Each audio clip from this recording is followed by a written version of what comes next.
Bien, hasta ahora ocurren declaraciones del presidente de Cuba, Díaz-Canel. Pasamos a escuchar sus declaraciones en vivo. De San Antonio de los Baños, muy cerca de la capital. También se encuentran con nosotros el compañero Morales.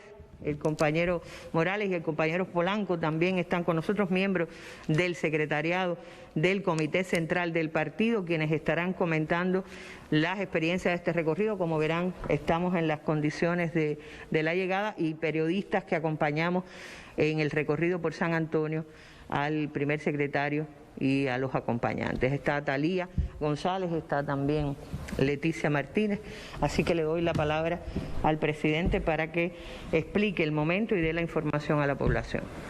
Un saludo revolucionario para todo nuestro pueblo y lamentablemente tenemos que interrumpir las jornadas dominicales que con toda nuestra familia asume para descansar, para compartir, para informarles y darles y compartir con ustedes todo un grupo de elementos sobre sucesos que han estado aconteciendo en el día de hoy, como explicaba la periodista Arlene, tienen que ver con todo un nivel de provocaciones sistemático, escalado, que ha estado promoviendo la contrarrevolución en estos días.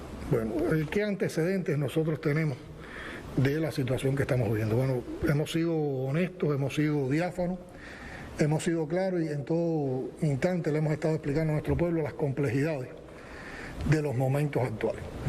Yo recuerdo que hace más de un año y medio, cuando se iniciaba el segundo semestre del año 2019, tuvimos que explicar que íbamos a una coyuntura difícil, y usamos ese término coyuntura que, como siempre digo, después tanto se tomó como parte del humor popular, porque hemos permanecido en esa coyuntura durante mucho tiempo, es mucho más allá de la coyuntura, a partir de todas las señas que estaba dando el gobierno de los Estados Unidos, encabezado por la administración Trump con relación a Cuba. Recuérdense que ahí empezaron a recrudecer todo un grupo de medidas restrictivas de recrudecimiento del bloqueo, la persecución financiera, la persecución energética, con el objetivo de asfixiar la economía de nuestro país y que esa asfixia provocara ese anhelado deseo que tienen de que se provoque un estallido social en Cuba masivo, que siembre las posibilidades para, con toda esa propaganda y todas esas construcciones ideológicas que ellos han hecho, convocar a las llamadas intervenciones humanitarias que terminan en intervenciones militares y en injerencias que aplastan los derechos, la soberanía, la independencia de todos los pueblos. Esa sucesión de medidas continuó, después vinieron las famosas 243 medidas que todos conocemos, y por último, ya cuando en los últimos días de esa administración se decide incluir a Cuba en una lista de países patrocinadores del terrorismo, una lista totalmente espuria, una lista ilegítima y una lista unilateral que asume los Estados Unidos sobre la gracia de que ellos se creen que son la potencia que domina el mundo, que son los emperadores de este mundo.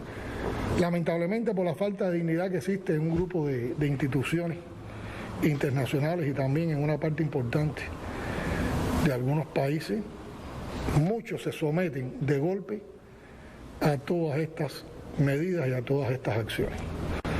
Hay que reconocer que otros no permiten que se les imponga, pero también se ven limitados por el alcance extraterritorial que tienen las mismas. Y eso acrecentó más todas estas limitaciones, todas estas restricciones, que sobre todo implicaron que al país no le entraran, se le cortaran de inmediato sus principales fuentes de ingreso de divisas. Estoy hablando del turismo, estoy hablando de los viajes de cubanos y americanos a nuestro país, de las remesas que tanto esperan familias cubanas de sus familiares de los Estados Unidos. Se hizo un plan tremendo de desacreditación de las brigadas médicas cubanas, y por esa colaboración médica también, además de la colaboración solidaria que presta Cuba, por esa colaboración médica también se ingresaba una parte importante de divisas. Y todo esto fue provocando una situación de desabastecimiento en el país. Desabastecimiento de alimentos, desabastecimiento de medicamentos, desabastecimiento de materias primas e insumos para poder desarrollar nuestros procesos económicos y productivos que a la vez tributan a las exportaciones y a la vez tributan a los abastecimientos del pueblo. Por lo tanto, aquí están cortados dos importantes elementos: la capacidad de exportar y de recibir divisas para importar e invertir, y la capacidad desde los procesos productivos de poder desarrollar todo un grupo de bienes y servicios para nuestra población. Limitaciones en el combustible, limitaciones en piezas de repuesto, y todo esto ha provocado un grupo de insatisfacciones, ha acrecentado problemas acumulados que no hemos podido resolver y que venían desde el periodo especial, y a todo esto se ha sumado una feroz campaña mediática de desacreditación como parte de la llamada guerra no convencional, que trata por una parte de fracturar la unidad entre partido, gobierno, Estado y pueblo, que trata de poner al gobierno como insuficiente, incapaz de proporcionar bienestar al pueblo cubano, y que pretende enarbolar que desde una posición del gobierno de los Estados Unidos, muy preocupado por ese pueblo al que tienen bloqueado injustamente, es por donde se puede aspirar a la esperanza, al desarrollo y al progreso de un país como el nuestro. Esas son consabidas recetas hipócritas, discursos de doble rasero, que los conocemos muy bien en toda la historia de los Estados Unidos hacia Cuba. Conocemos cómo intervinieron en nuestro país, cómo se apropiaron de nuestra isla en el 1902, cómo mantuvieron una dominación de nuestra isla en la etapa de la pseudo-república, y cómo esos intereses fueron golpeados por la Revolución Cubana en su triunfo. Y les ha molestado mucho durante 60 años el ejemplo de la Revolución Cubana. Y constantemente han estado arreciando, han aplicado un bloqueo injusto, criminal, cruel, recrudecido ahora, peor, en condiciones de pandemia, y ahí está la perversidad manifiesta, la maldad de todas esas intenciones. Bloqueo y acciones restrictivas que nunca han tomado contra ningún otro país, ni contra los que ellos consideran sus principales enemigos. Por lo tanto, ha sido una labor y una política de saña contra una pequeña isla que solo aspira a defender su independencia, su soberanía y construir con autodeterminación su sociedad de acuerdo a los principios que más de un 86% ha aprobado, ha apoyado en el ejercicio amplio y democrático que sostuvimos hace unos años para aprobar la actual Constitución de la República de Cuba. Y en medio de esas condiciones viene la pandemia. Una pandemia que no ha afectado solo a Cuba, una pandemia que ha afectado a todo el mundo, ha afectado también a los Estados Unidos, ha afectado a los países ricos. Hay que decir que Estados Unidos y esos países ricos no tuvieron toda la capacidad para enfrentar los efectos de esta pandemia en sus inicios, y en muchos de esos países de primer mundo, con muchas más riquezas, colapsaron los sistemas de salud, colapsaron las salas de terapia intensiva. Los pobres fueron desfavorecidos porque no existen políticas públicas orientadas al pueblo para su salvación. Y tienen indicadores con relación al enfrentamiento a la pandemia que tienen peores resultados que los de Cuba en muchos casos. Y a nosotros nos afectó esa pandemia, y en medio de todas estas restricciones, con las reservas que ha creado el país, con lo poco que teníamos en el país, con lo poco que hemos podido adquirir en este año y medio tan duro, es que hemos enfrentado todos estos retos y todos estos desafíos. Y lo hemos hecho con valentía, lo hemos hecho con coraje, lo hemos hecho sin claudicar, y sobre todo lo hemos hecho compartiendo entre todos lo poco que tenemos. Y no solo lo hemos compartido con Cuba, lo hemos compartido también con el mundo, porque ahí está el ejemplo de las brigadas internacionalistas Henry Riff, del contingente Henry Riff, que han ido a un grupo de lugares donde también fueron afectados brutalmente por la pandemia. Y así fuimos avanzando, fuimos controlando brotes y rebrotes, con una capacidad tremenda de sacrificio de nuestro pueblo, de nuestros científicos, de nuestro personal de la salud, de casi todo el país involucrado en esto. Se han creado 5 candidatos vacunales, ya uno de ellos reconocida como vacuna y es la primera vacuna latinoamericana Ya Cuba está vacunando a su población y esto es un proceso que toma tiempo, hay que producir las vacunas. Pero nosotros tenemos en estos momentos una de las razones de vacunación más altas del mundo y en pocas semanas hemos llegado a porcientos por encima del 20 y tanto por ciento de vacunación de la población y ese proceso continúa. Ahora, en los últimos meses ha empezado a circular las cepas que son más agresivas, cepas que provocan más transmisión de la enfermedad. Y en medio de esa situación entonces empiezan a aparecer un grupo de complicaciones. En primer lugar, los casos ocurren con una velocidad y con una acumulación que supera las capacidades que hemos podido crear para atender en instituciones estatales a estos casos. Por otra parte, hemos tenido que acudir a abrir capacidades en otros centros. Al abrir más centros, a los cuales también tenemos que darle una prioridad energética y tener estos problemas energéticos acumulados que nos han provocado apagones, la cantidad de circuitos que tenemos que proteger para que se atiendan los pacientes de COVID son más, por lo tanto, la cantidad de circuitos que quedan con posibilidades de hacer apagones molestos, pero necesarios ahora porque tenemos que restablecer nuestras capacidades de generación eléctrica, al ser menos, entonces realmente tienen una carga y eso se ha producido en estos días y ha provocado también irritación, incomprensión, preocupaciones y afectaciones a la población. Al tener más enfermos hay más consumo de medicamentos y también nuestras reservas de medicamentos se van agotando. Las posibilidades de adquirirlas son muy difíciles y en medio de todo esto seguimos con voluntades, seguimos pensando en todo, seguimos trabajando para todo.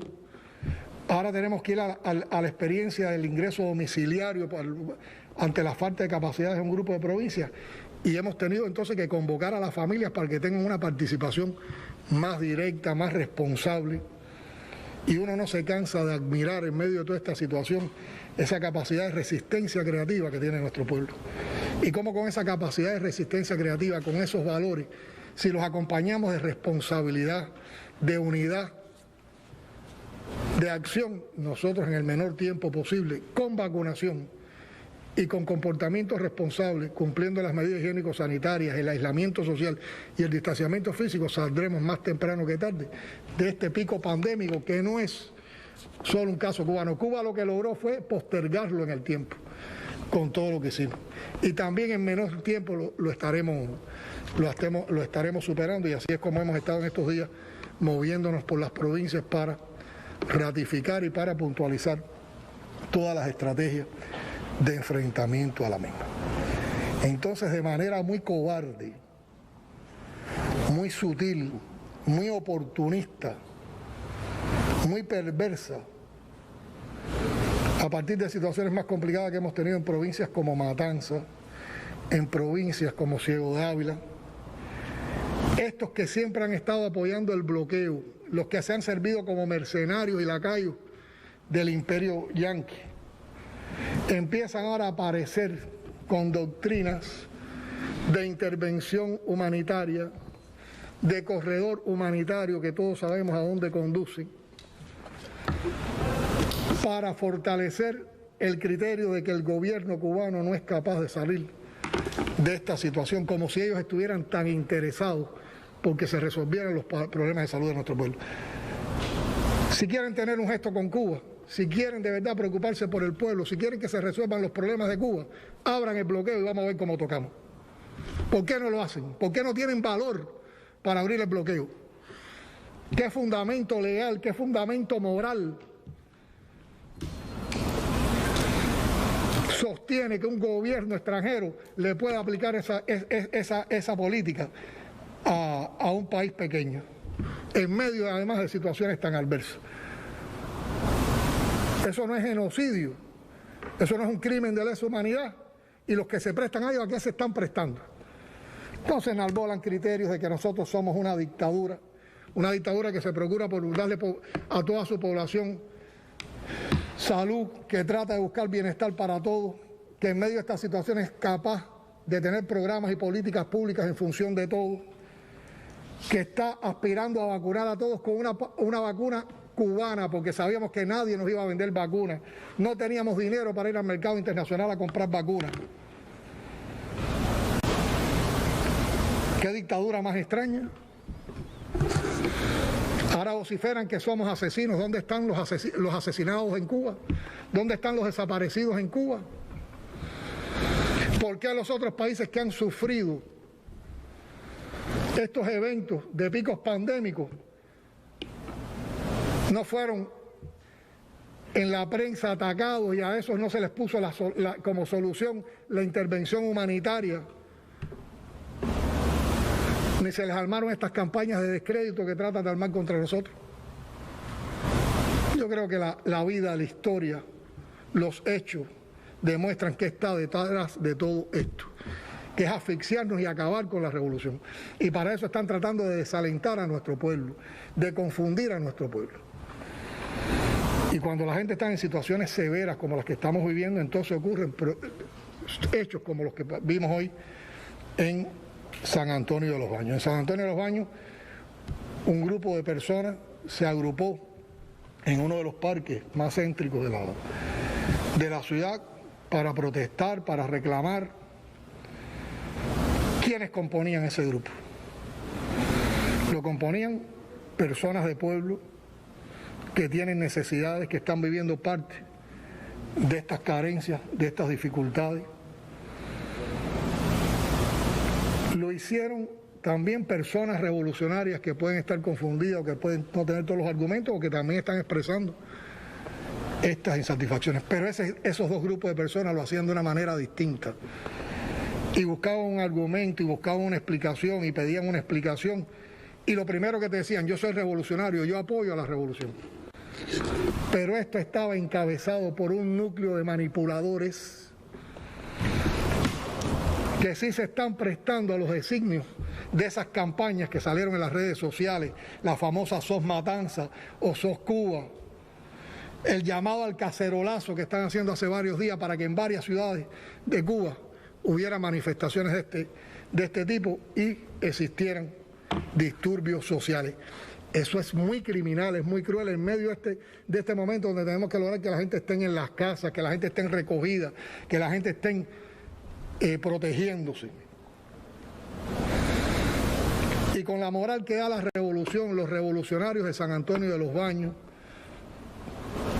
las autoridades de la provincia, un grupo de compañeros de la dirección del país, nos presentamos en San Antonio de los Baños.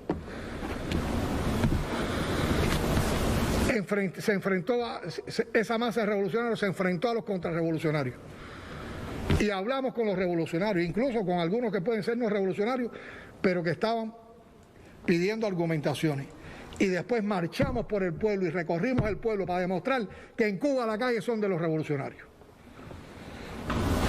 Mientras eso está ocurriendo, sabemos que hay otras ciudades del país o localidades, porque realmente son grupos de personas en determinadas calles, en determinadas plazas, donde se han concentrado movidas también por esos propósitos tan malsanos. Y estoy dando esta información para ratificar que en Cuba las calles son de los revolucionarios, que el gobierno cubano, el Estado cubano, encabezado por el partido, tiene toda la voluntad política para discutir, para argumentar, para reconocer los problemas que tenemos, pero para participar también con nuestro pueblo, al cual le damos espacio en la solución de esos problemas, pero reconociendo cuál es la verdadera causa o la causa fundamental de nuestros problemas, sin dejarnos confundir. Los que están alentando a que haya manifestaciones en Cuba no quieren para Cuba un bien de salud. Recuérdense que sus principios, su modelo es el modelo neoliberal, es la privatización de los servicios de salud, es la privatización de los servicios médicos, es la privatización de la educación, es que cada cual se salve como pueda, que puedan acudir a la salud los que tengan dinero.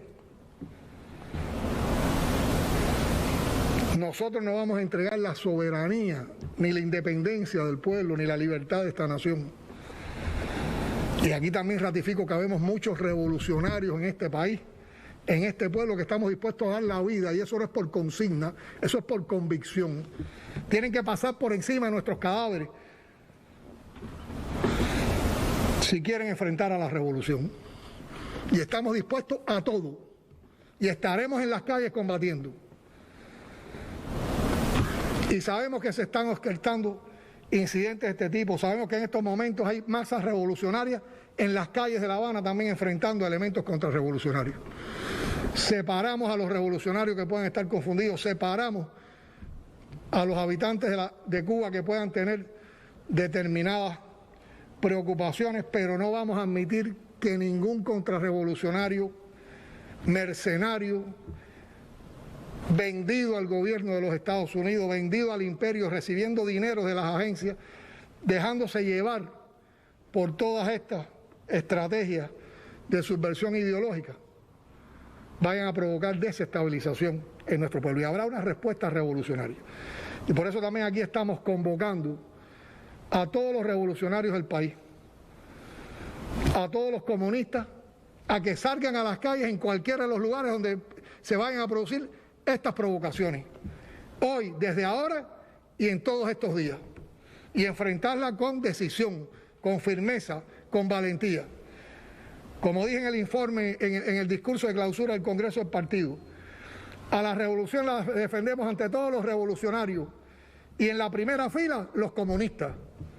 Y con esa convicción vamos a las calles, estamos ya en las calles y no vamos a permitir que nadie manipule nuestra situación y no vamos a permitir que nadie pueda defender un plan que no es un plan cubano, que no es un plan para la nación cubana, que no es bienestar para las cubanas y los cubanos y que es un plan anexionista. Y a eso es a lo que convocamos a los revolucionarios y a los comunistas de este país.